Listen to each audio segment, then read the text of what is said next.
As with many words in the English language, the word soul has various nuanced meanings, as Sri Aurobindo explains. English, as a very fluid language, can at times be very imprecise in this way. However, this is just one of the issues Sri Aurobindo takes up here in the citation below.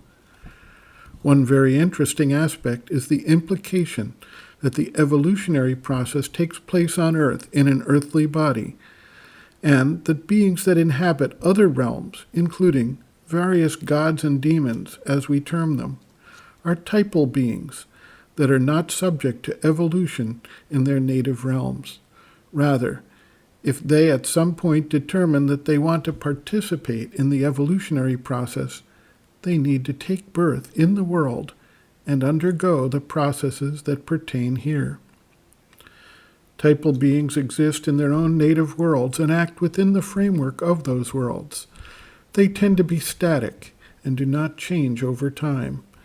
Depending on their ability to communicate into our world, they may influence action here, and even manifest some form here in order to do that, including through what is called possession of a living being.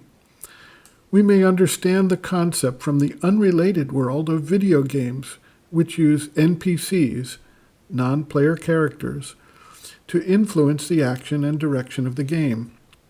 Those NPCs do not undergo the kind of changes that the players experience.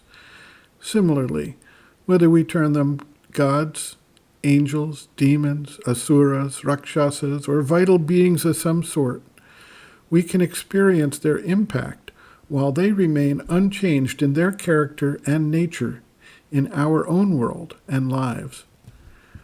The unique difference between an evolutionary being and a non-evolutionary being turns out to be the existence of the soul, and the development of the soul individuality in the form of the psychic being, which carries the evolutionary growth from life to life as universal manifestation unfolds and develops.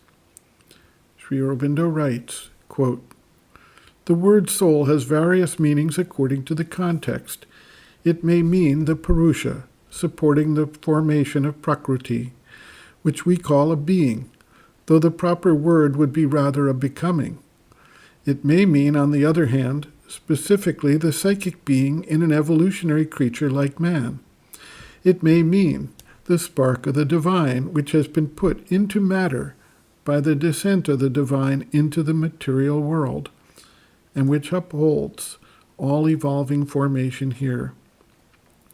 There is and can be no psychic being in a non-evolutionary creature like the asura. There can be none in a god who does not need one for his existence.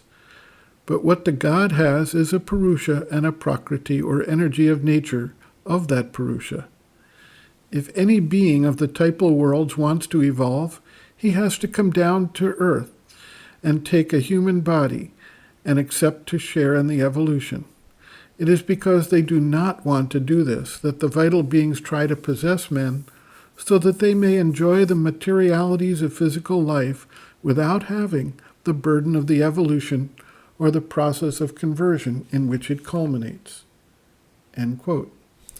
Reference, Sri Aurobindo and the Mother, The Psychic Being, Soul, Its Nature, Mission, and Evolution, Section 1, Meaning and Nature of the Psychic Being, pages 7 to 8.